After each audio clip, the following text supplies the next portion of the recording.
These are the four ways of the gentleman, the farmer, the artisan, and the merchant.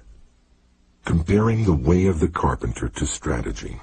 Here, carpenter means both architect and builder, as well as carpenter. The comparison with carpentry is through the connection with houses. Houses of the nobility, houses of warriors, the four houses, ruin of houses, thriving of houses, the style of the house, the tradition of the house, and the name of the house.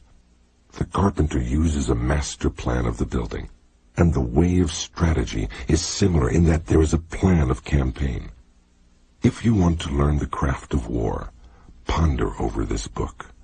The teacher is as a needle, the disciple is as thread. You must practice constantly.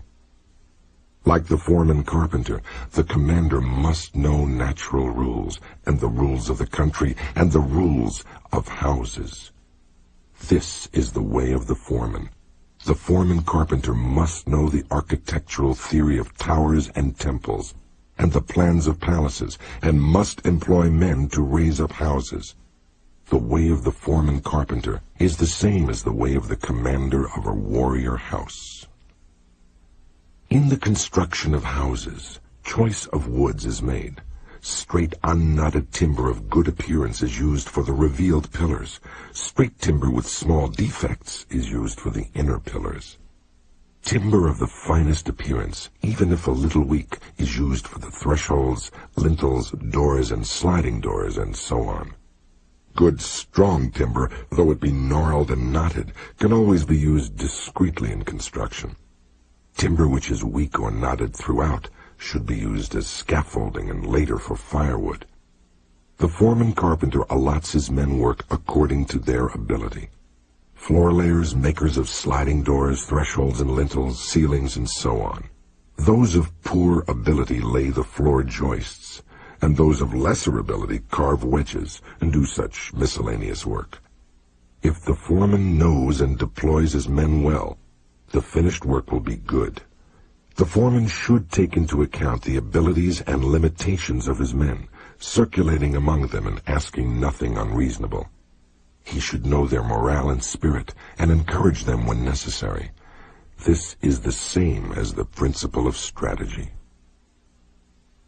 Like a trooper, the carpenter sharpens his own tools. He carries his equipment in his toolbox and works under the direction of his foreman. He makes columns and girders with an axe, shapes floorboards and shelves with a plane, cuts fine openwork and carvings accurately, giving as excellent a finish as his skill will allow. This is the craft of the carpenters. When the carpenter becomes skilled and understands measures, he can become a foreman. The carpenter's attainment is having tools which will cut well to make small shrines, writing shelves, tables, paper lanterns, chopping boards, and pot lids. These are the specialties of the carpenter. Things are similar for the trooper. You want to think deeply about this. The attainment of the carpenter is that his work is not warped, that the joints are not misaligned, and that the work is truly planed so that it meets well and is not merely finished in sections. This is essential.